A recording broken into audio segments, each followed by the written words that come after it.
Bonjour. Sur le thème « Grandir près de Jésus », nous continuons la lecture du livre « Comment initier nos enfants à la vie spirituelle » de Maurice Thiesch au chapitre 7. Les plus belles histoires pour les enfants sont dans la Bible. Au mois de décembre, les rayons de jouets sont très fréquentés par les adultes. Les parents savent que les enfants aiment les livres. Aussi, s'arrêteront-ils, perplexes, devant une très grande variété d'ouvrages, aiguillés d'images aux couleurs vives. Contes de fées, récits d'aventures, histoires d'animaux, que choisir pour les amuser et les instruire à la fois? Un jouet qu'on peut démonter, faire rouler, c'est très bien. Mais beaucoup d'enfants préfèrent le livre qui apportera dans leur imagination une graine de merveilleux. Ils liront ce livre comme on s'enferme dans un royaume enchanté et leurs lectures auront un retentissement certain dans leur vie quotidienne. Qu'est-ce qu'une histoire pour un enfant ? C'est une fenêtre qu'on ouvre sur la vie encore si mystérieuse pour lui. C'est un moyen de lui faire connaître d'autres êtres qui pensent, agissent, rient ou pleurent comme lui. Ce doit être surtout une occasion de lui donner un exemple, de lui enseigner une leçon. C'est sans doute parce que les enfants aiment les histoires et que les parents ont peu d'imagination pour en raconter que bien des auteurs en ont écrit. Certaines sont connues depuis fort longtemps. Tout le monde a entendu et raconté à son tour celle du Petit Poucet, du Petit Chaperon Rouge, de Cendrillon, de la Belle au bois dormant. Or, remarquez tout ce qu'il y a de fantastique, d'extraordinaire, de miraculeux dans ces histoires. Des bottes qui permettent de franchir 7 lieues d'une seule enjambée, un loup qui parle aux petites filles, une jeune princesse qui dort pendant 100 ans, une baguette magique dont un seul coup suffit pour faire jaillir de terre le carrosse doré qui emportera Cendrillon vers son bonheur. Pourquoi donc les auteurs de ces histoires ont-ils introduit dans leurs récits tant d'éléments surnaturels ? C'est parce qu'ils discernaient dans l'être humain un insatiable besoin de merveilleux. La vie telle qu'elle est semble monotone, dépourvue d'intérêt. On la voudrait plus riche, plus passionnante, plus heureuse. On aimerait que les douloureux problèmes qu'elle pose puissent être résolus comme par enchantement. Mais la réalité offre peu de belles surprises et on y supplée en imaginant des récits fictifs dont les adultes, en secret, jouissent autant que les enfants. Mais on se rend compte, rapidement, que ces histoires invraisemblables ou fausses risquent de devenir de mauvaises actions puisqu'elles ne correspondent à rien de réel. Elles sont d'autant plus dangereuses qu'on les raconte à des êtres jeunes, encore incapables de discerner le possible de l'impossible. Ne seront-ils pas cruellement déçus le jour où ils s'apercevront que la réalité est toute différente ? Ils auront alors acquis le goût de l'imaginaire qui les poussera à chercher à tout prix le piment qui semble manquer à la vie courante.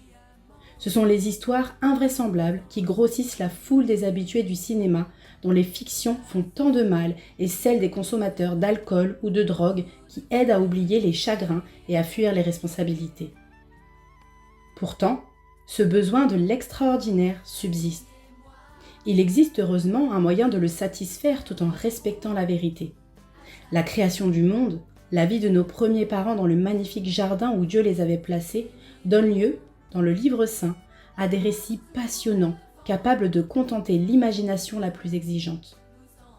En tournant les pages du livre, on voit comment ce bonheur a été troublé par la méchanceté d'un ennemi, mais aussi comment Dieu a promis de le rétablir un jour, plus merveilleux encore. La marche tâtonnante de l'humanité, depuis lors, réserve bien des surprises merveilleuses démontrant la présence et l'amour de Dieu. Tournez d'autres pages. Voici l'histoire de Joseph, le petit berger, vendu par ses frères, qui devint le plus grand personnage de l'Égypte, après Pharaon. Voici Daniel, qui a pu interpréter le songe du grand roi, puis a été précipité dans une fosse où se trouvaient des lions affamés, sans qu'il eût à souffrir d'une seule égratignure. Dans le Nouveau Testament, nous trouvons Jésus, marchant sur les eaux ou multipliant les pains.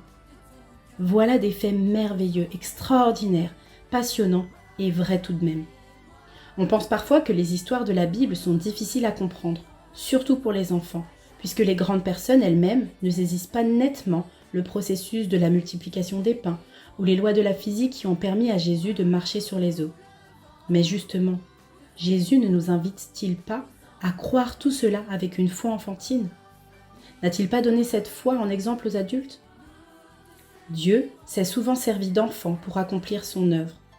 Samuel n'était qu'un enfant quand Dieu l'appela à son service. La petite servante qui contribua à la guérison de Naaman le Syrien avait confiance dans la puissance guérissante de Dieu.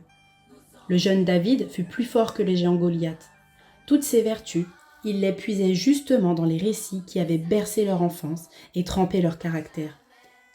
Lorsqu'on raconte à un enfant l'histoire de Cendrillon ou de la Belle au bois dormant, on sait qu'il ne pourra jamais imiter l'exemple qu'on lui offre.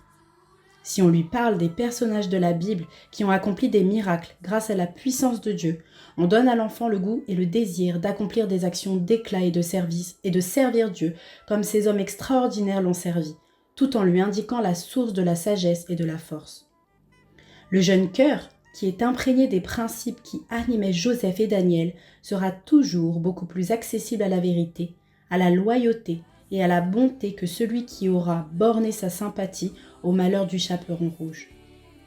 Les plus belles histoires pour les enfants se trouvent dans la Bible. Elles satisfont le désir de vivre les aventures extraordinaires et elles apportent en même temps la possibilité de les réaliser et de les multiplier autour d'eux. La Bible nous dit dans Deutéronome 6, versets 6 et 7 « Les commandements que je te donne aujourd'hui seront dans ton cœur. Tu les répéteras à tes enfants, tu en parleras quand tu seras chez toi, quand tu seras en voyage, quand tu te coucheras et quand tu te lèveras.